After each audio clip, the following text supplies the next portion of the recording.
Welcome, everyone, to Time Out for Trade, your trusted source for insights on supply chain management, international trade, and everything in between. I'm your host, Macy Oplinsky, and today I'm handing the mic to a familiar voice on the podcast, Amy Magnus, Deringer's Director of Customs Affairs and Compliance. She's here to break down the latest on IEEPA duties and what they mean for your business. Hi, everybody. My name is Amy Magnus, and I'm a director at A.N. Deringer. And we're getting a lot of questions about some recent court cases on the IEEPA duties.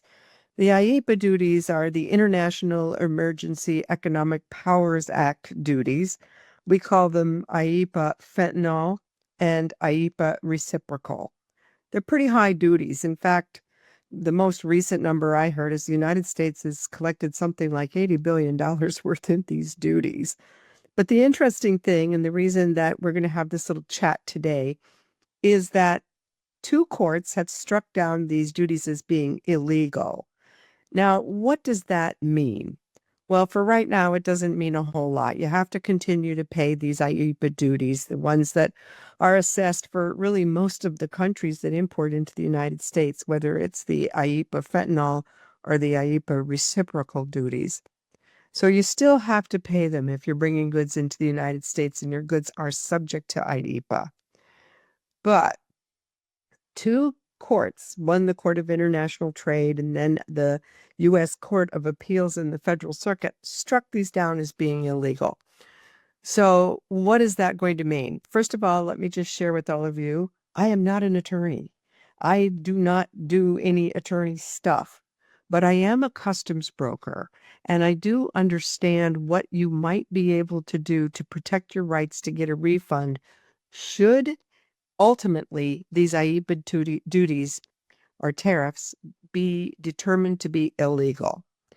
And it looks like it's going before the Supreme Court in early November, the first week of November.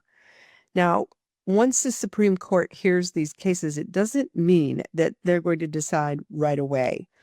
But most of the attorneys that I speak with, who are trade attorneys and who are pretty good, they have good insight into these things. They think a decision might be made even as early as January or February of 2026.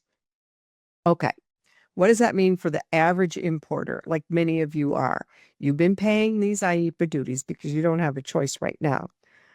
Is there a possibility that you could get refunded? And the answer is yes.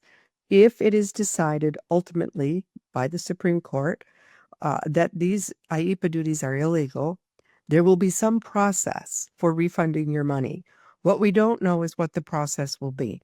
So I can tell you what your options are, and then depending on how much money you have on the table here, you may want to talk with your own customs attorney to see what the best path is for you. So there's a couple of things you can do. First of all, I recommend everybody have an ACE account. And I say ACE account because it allows you as an importer to review customs system to see what has been filed on your behalf and to actually calculate how much duties you have been paying, or I should say tariff. How much IEEPA tariffs have you been paying since they went into effect, so that you know how much money this could mean for you and your company. You also, and here's the main reason, in addition to knowing how much money's on the table for you possibly, you also, and this is very important, need to be tracking the date of liquidation. And I'll get there about why that's really important. And you will know that if you're monitoring your entries in ACE. So right now you're paying the duties. You have to keep paying them. How can you protect your rights to get a refund? There are some options, and I'll go through each one. One possibility is that we can actually do a post-summary correction and get the refund if you've already paid it. And that would be if the entries have not yet been liquidated. Entries generally liquidate, and I say generally, within about 314 days of the filing. We have noticed, however, that some entries are liquidating a lot sooner, particularly if they've been subject to some other post-summary correction, maybe that has nothing to do with IEEPA, but for some reason, Customs goes in, reviews the entry, and after their review, they may schedule it to liquidate right away. These are the ones we particularly want to look out for, because once an entry has liquidated, you have different paths that you should and could take to preserve your right in case the courts do shoot down the IEEPA duties and say they're illegal and they need to be refunded. One thing I don't think is going to happen, by the way, and I just want everybody to know this, I don't think that Customs is just going to automatically send you back your money. I think you're going to have to do something in order to get your money back. So what's the something you can do? Well, as I said, if the entry hasn't been liquidated, it's very possible that we could do a post-summary correction. We don't know whether we can or not. And if an entry hasn't liquidated yet, I think you've got some time to consult with counsel and give some thought to what you do want to do. Some people have suggested that we contact Customs and ask them to suspend the liquidation. I am not a champion of that. I don't recommend it for our clients. I think, we could ask Customs to not liquidate your entry, but there's a lot of reasons why I personally would never recommend that. But once again, in your conversations with counsel, they may say that's a good idea. I don't think they will, but I don't recommend it. I think that there are some better courses of action. One of them is to file a protest. Now, we only will file a protest if the entry actually has liquidated, which is one of the reasons why you want to watch the date of liquidation. Once an entry liquidates, you do have quite a lot of time. You have I think it's 180 days to decide whether or not you're going to file a protest. Please don't wait that long, by the way. But you do have some time to file a protest after an entry has liquidated. If you file a protest, then Customs could shoot down your protest. They could say, I'm sorry, this is not a protestable event, and I deny your protest. In that case, I believe you only have one option remaining, and that's to file your own case in court and say these duties were illegal. The courts have said they are illegal, and now I am being charged illegally, and I want a refund. So you have really, in my opinion, nothing to lose by filing the protest. You preserve at least an opportunity to get a refund. So I recommend the filing of a protest. Your broker can do that, or your attorney can file a protest, either one. Only your broker can file a post-summary correction, and it doesn't need to be the same broker that did the entry.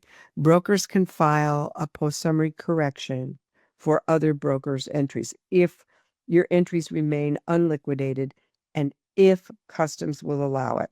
So my recommendation to all of you is you get an ACE account and you monitor and check whether or not that entry has been liquidated, because once it's liquidated, now you really do have to do something.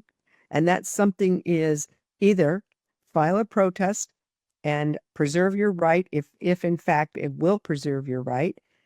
And if you don't want to go the protest route, or if you're advised by counsel that they don't think a protest is a good way to go, you could do your own lawsuit and preserve your individual right. Of course, that means going to court, and it could be expensive. So I'm not personally, again, I'm not an attorney. I'm not seeing the downside of filing a protest. I am seeing the downside of asking Customs to suspend the liquidation for any length of time. But what I really want to encourage all of you to do and think about is get an ACE account, monitor your liquidation dates, and then if you do choose to file a protest, let your broker or your attorney know so that they can take that action to preserve your right in the event. And, I'm given a pretty good chance that these could be refunded. So in the event that these duties are struck down by the court of the Supreme Court, in that event, I want to make sure y'all get any money that's going to come back. It's a lot of money, and wouldn't it be nice for some of you if you could preserve your rights and get that refund? So with that, if you have any questions at all about what I've said here, keep in mind, I'm not giving you legal advice. I'm asking you to monitor your own files. Talk with us, talk with your broker, and talk with your customs attorney to see what the best course of action is for you. So I vote protest, but I think that it's going to be up to you in your conversations with your counsel. So thanks for listening. Thanks for tuning in to Time Out for Trade. If you found today's episode helpful, find us on LinkedIn, X, or Facebook and share it with your network. And if you're looking for more updates and expert insights, head on over to our website at anderinger.com. Until next time, stay informed, stay compliant, and take time out for trade. See you next time.